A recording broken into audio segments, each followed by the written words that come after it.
Hello, diary listeners. Happy Tuesday.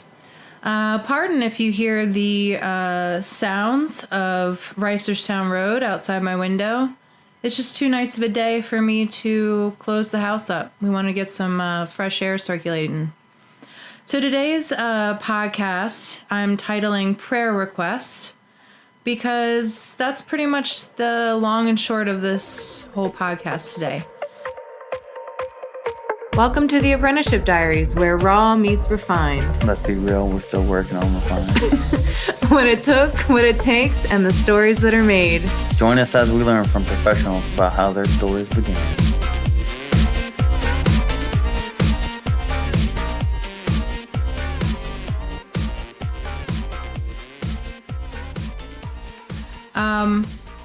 I'm really stressed out, listeners. Like, really stressed out. I have so many projects that I've started that I haven't finished, and I'm feeling the way I've felt before in my life, many times where I just wanted to run away. My patience is super short right now. I don't have much. I'm finding it very hard to joke and be jovial. I know I have a lot of blessings. By the way, I hope everyone had an amazing resurrection day. He is risen. He is risen indeed.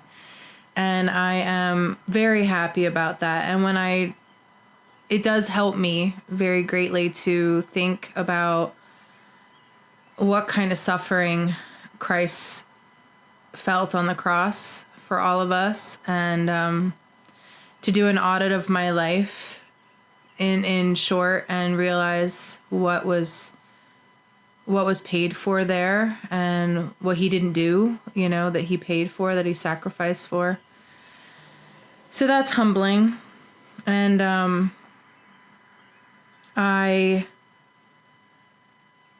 there's just many things, guys. I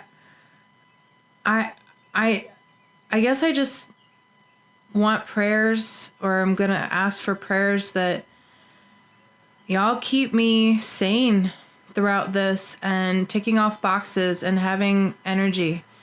I'm feeling the same heat that I felt when I was starting to tattoo, like embarking on that. And I know how much time, effort, and dedication was there. I know what it produced in me as far as my patience and my ability to juggle. I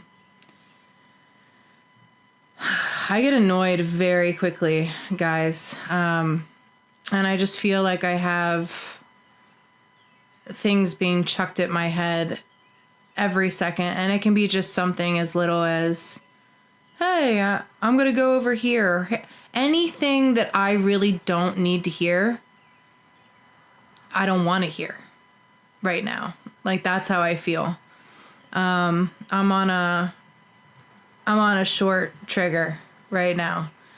And I just need prayers to help me breathe through this discomfort and realize that everything's fine.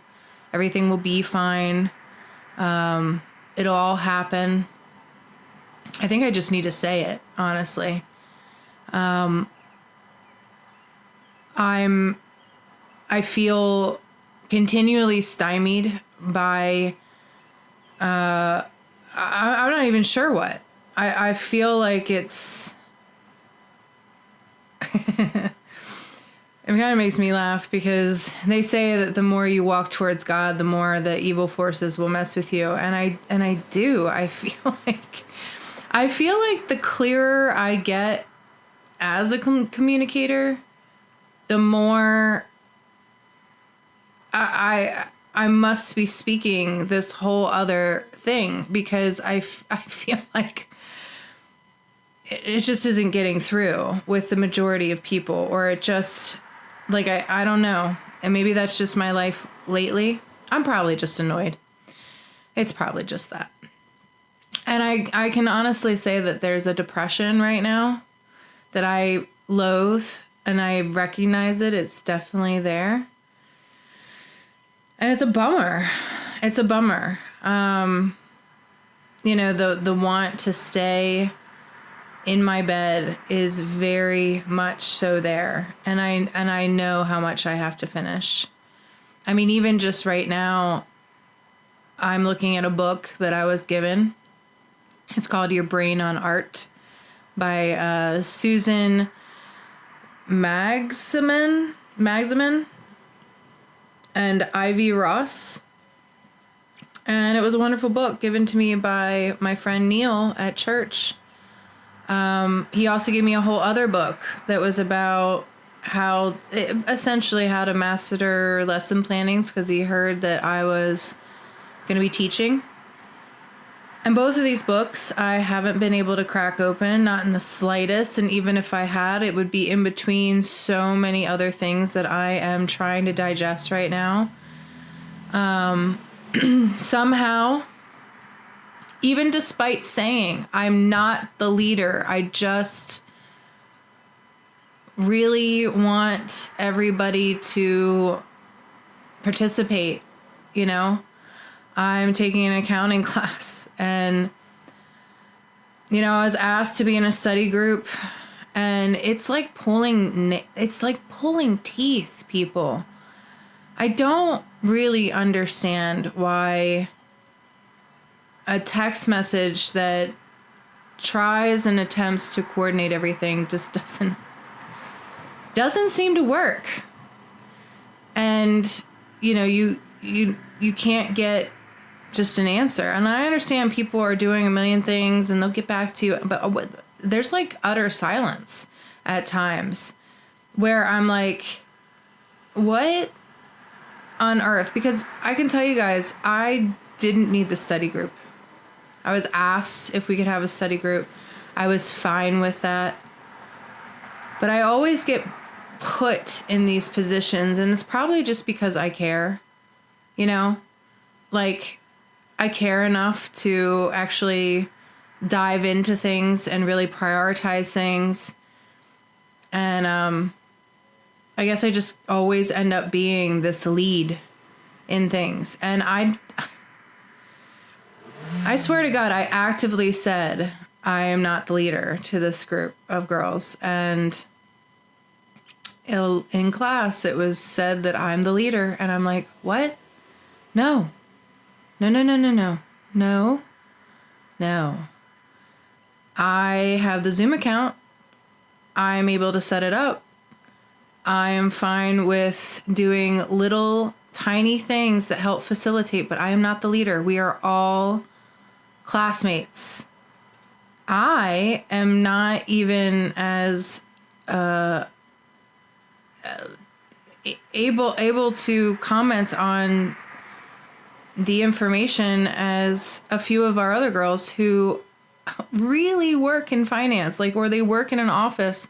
One of them does bookkeeping, and she's amazing. And I guess she's doing a refresher. I'm not even sure what her whole thing is, but I don't know what I'm doing. This is all new to me.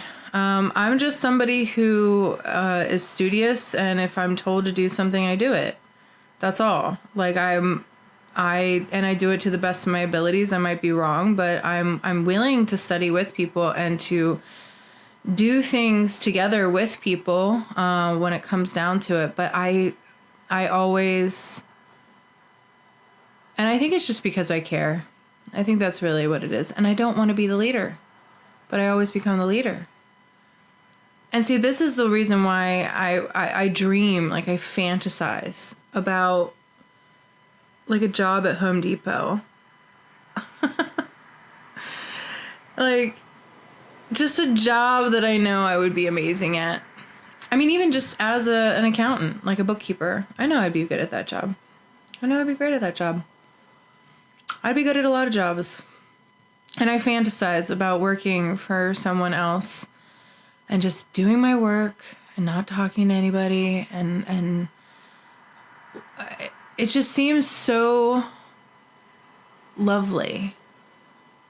And then yet I know I can't do it. I know that's not my role. I know it's impossible for me to live that life, because every single job, even if I've worked for other people and companies and stuff, I always get put in these leadership roles or encouraged to go after leadership training and positions and all of this. And I'm trying real hard, guys, to embrace it and to juggle it and to manage it and to breathe through it.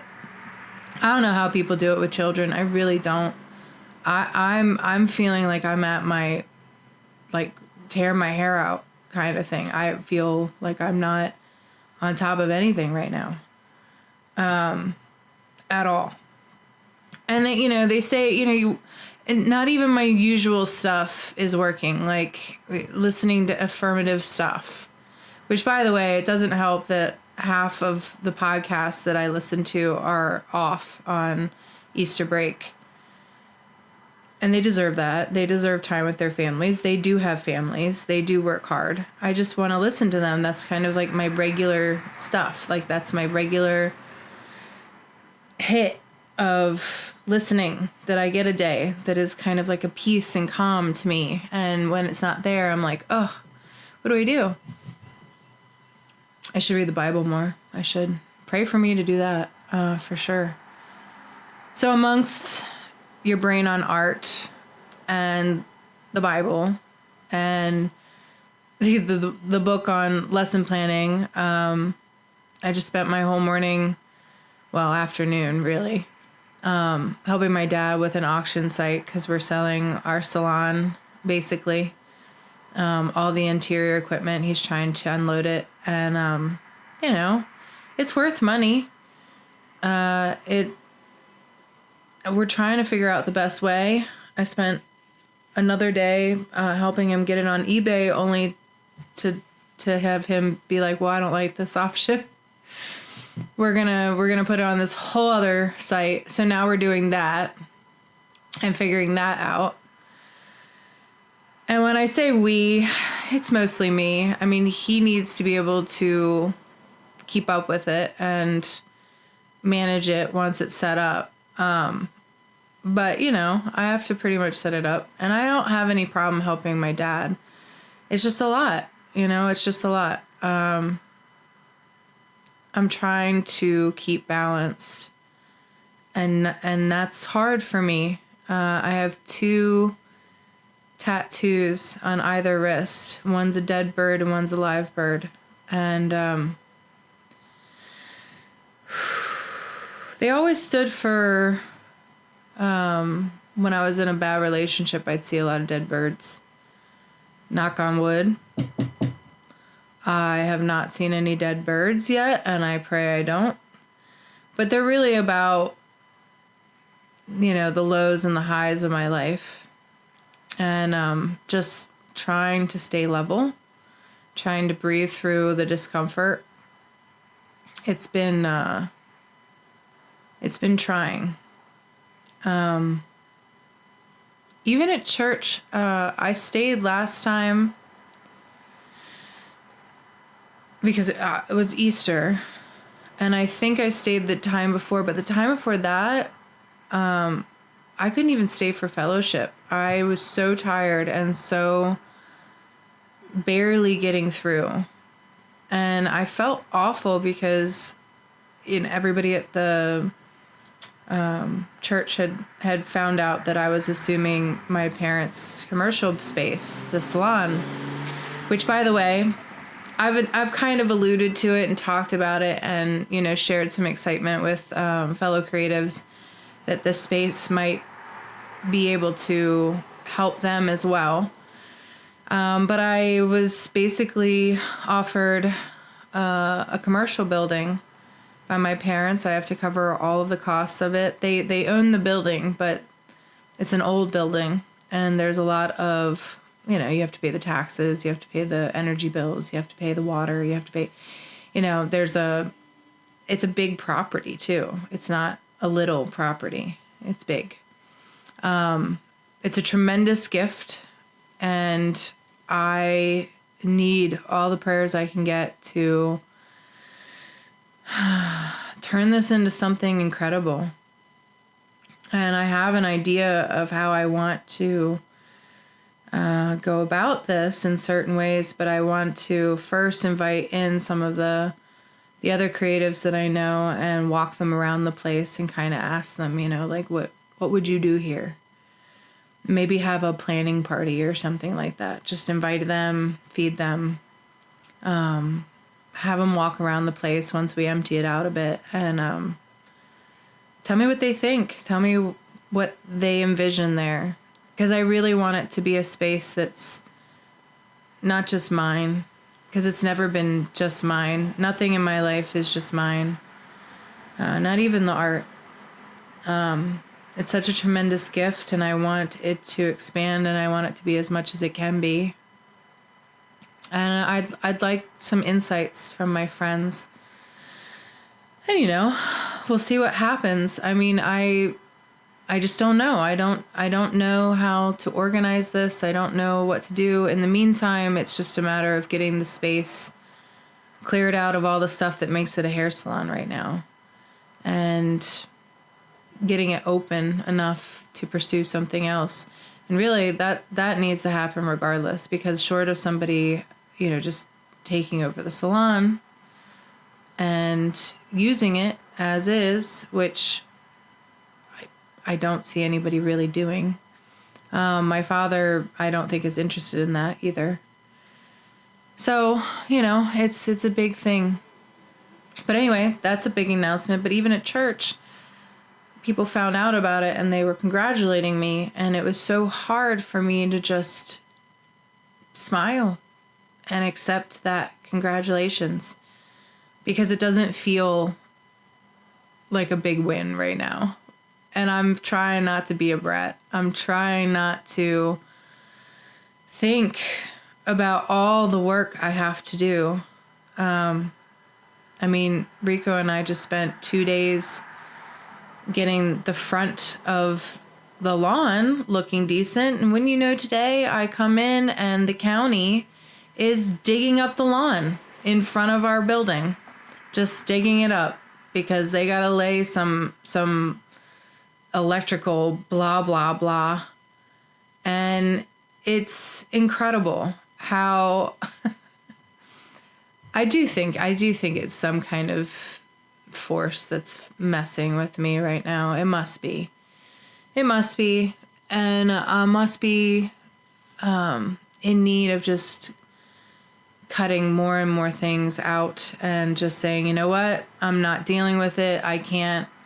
Really, that's where I'm at. Is like, I'm not mad at anyone or anything. There's nothing to be mad about. I'm very, very, very fried. So, prayers for that. A friend of our church passed away.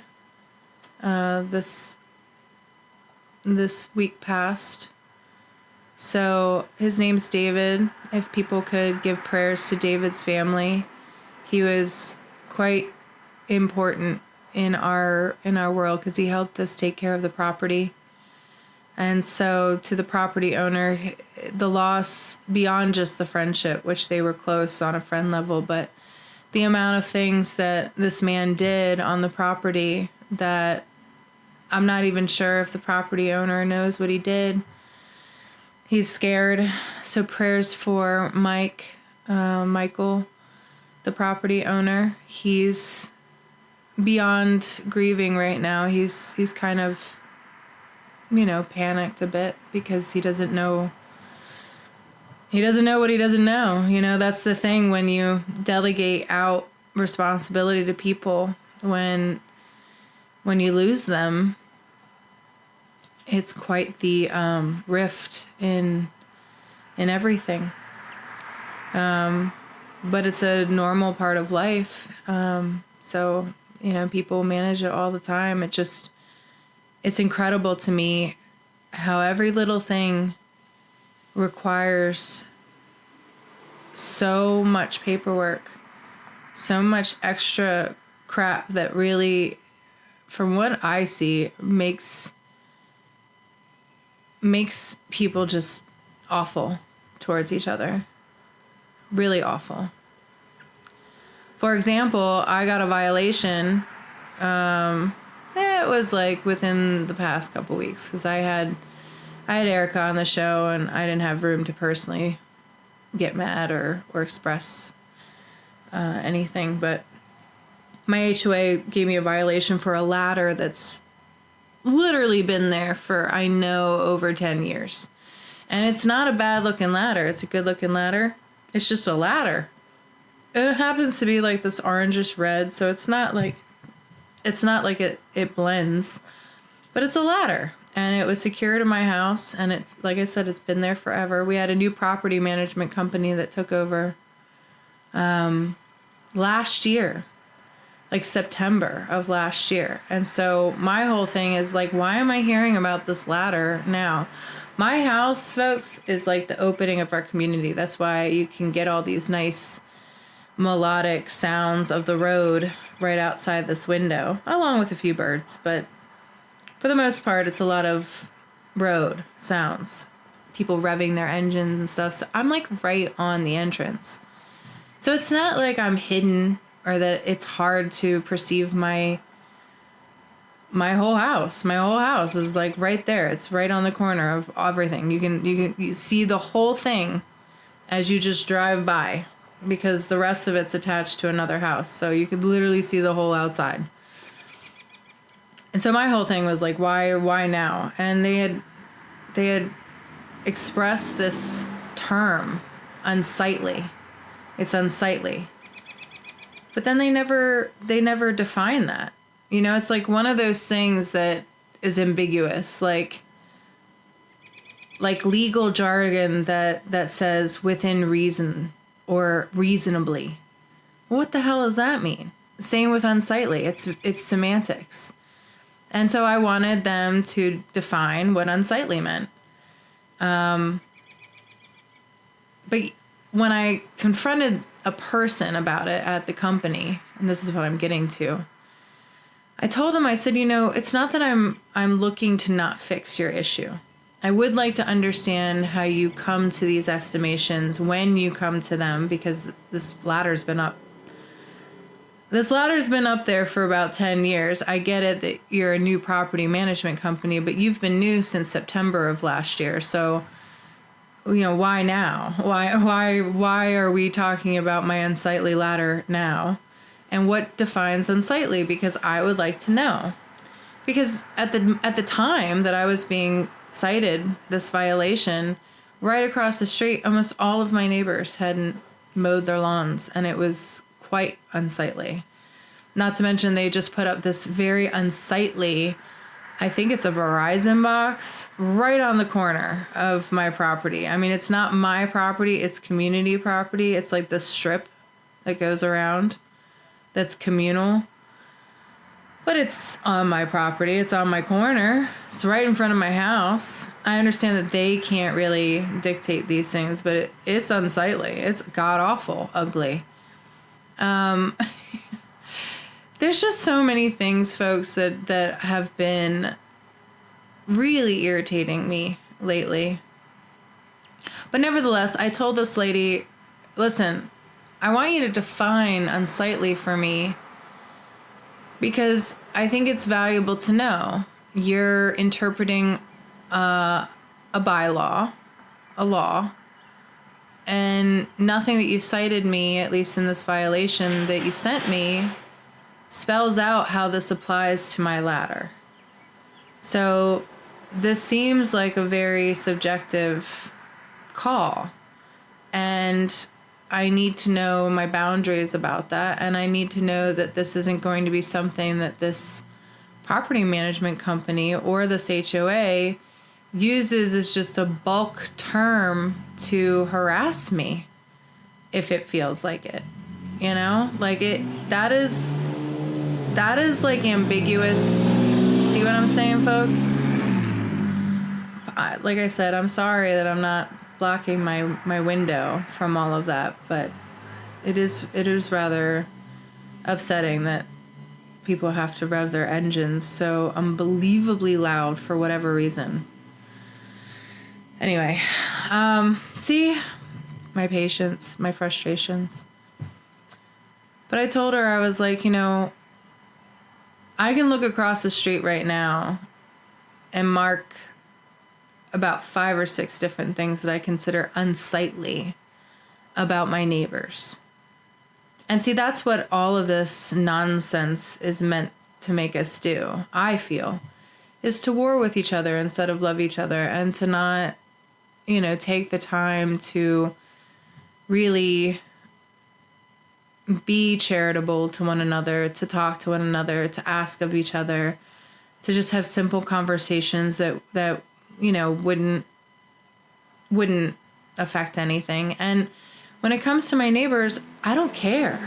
I only care if I'm getting a violation for something that's unsightly. Well, then I'm like, well, what defines unsightly? Which is why I wanted the people who interpreted that law to tell me what their definition is. They didn't, from what I understand. They apologized, which is an odd move. I don't know what that. We had already moved the damn ladder. It's fine, but I still if you're gonna send me a violation, they said it was semantics. They did say that it was not a big deal, and it which is an odd admission, honestly, from a group of people who are kept with facilitating order in a community. I'm sure they contract out people to drive by the homes and take pictures and characterize things. I'm sure that there wasn't I'm sure there's a process to which these things have to go through in order for them to then be sent to me, finally. I don't know how they operate, but for it all to kind of come down to fix this, we're going to send you 3 different violation notices up until we fine you. And then because I contact them just to get in writing what they mean by unsightly, they back down and apologize. I don't know. Seems odd. I have not been unpleased with our property management company. I'm quite pleased. And like I said, I was gonna change what they had cited, but I wanted to know what they meant by unsightly, because that's the thing, peeps. I feel like I'm communicating. I feel like I try to do a very good job communicating with people, and I feel like it's just hitting walls and bouncing back at me. It's just everybody is made of rubber and can't hear. And not only am I over explaining, but it's just yeah. I just don't understand. And I guess that's why I'm kind of in this weird, I don't know, I'm just in a weird headspace right now. I need prayers because I need to not explode. I don't want to take it out on my husband. I don't want to take it out on my family. I don't want to take it out on the people in church. I definitely don't want to take it out on my clients. I plan to never take it out on them. I am not attracted to tattooing others by hurting people. That is the least thing that I want to do.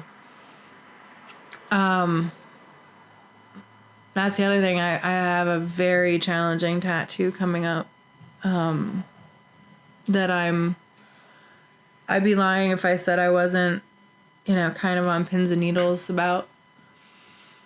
Symmetry, man. People want symmetry on asymmetrical bodies. There's just not bodies that are symmetrical. We're not made symmetrical. So to put a symmetrical design, it doesn't matter how symmetrical you make the damn thing. You've really got to know how to plot things out really well. I'm just going to breathe through it, folks. I'm going to breathe through it. I'm going to get through it. It's going to be fine. I'm going to take my time. I'm going to do all the things that one could do to make sure that shit is going to be right. That's what's going to happen. That's what's going to happen. Yep.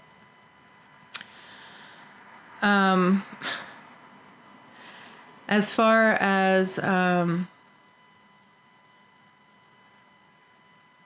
everyone in general, the prayer that I have most is that people start turning more and more to God.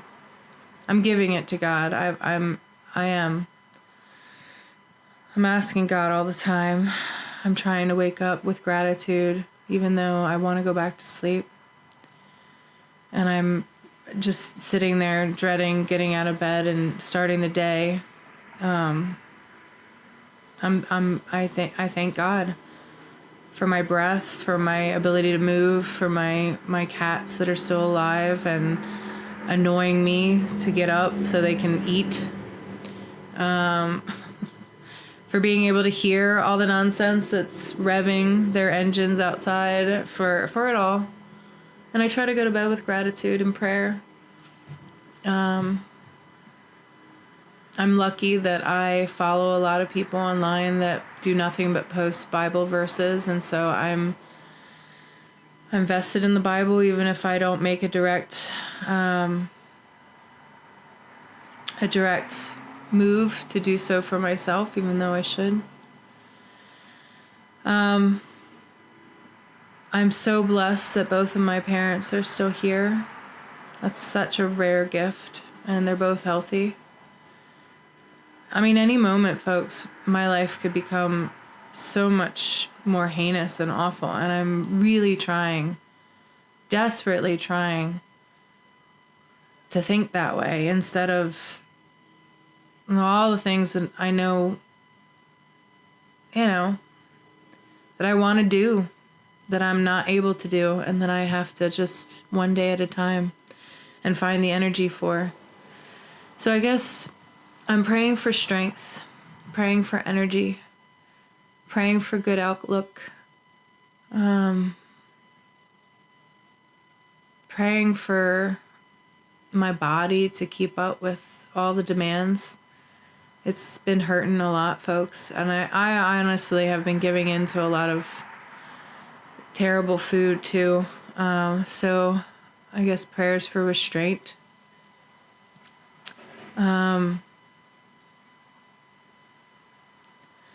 Prayers for all the people that are out there suffering and sick and grappling with things. People seeking diagnoses that they're unaware of, or they know something's wrong, but they're just not getting answers. I know how tiring that can be. I have had brief moments in my life for that. It's very frustrating, and there just isn't any energy. And the way our system is right now, it's so awful trying to just stay on top of your health and manage all the appointments and all of the conversations you have to have and all the different things. So prayers for that. Prayers for my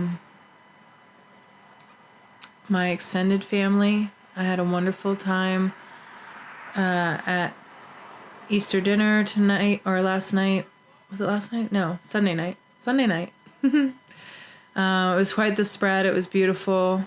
I was surrounded by amazing people and great food. Very grateful.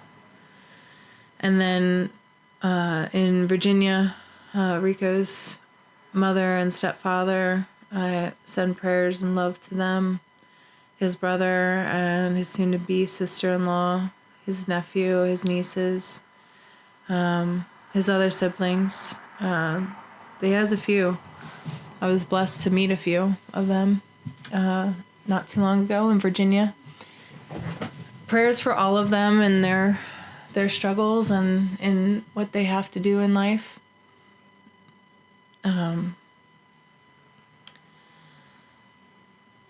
I want us all to conquer whatever nasty, evil things are poking at us right now and triumph. I'm going to turn to God.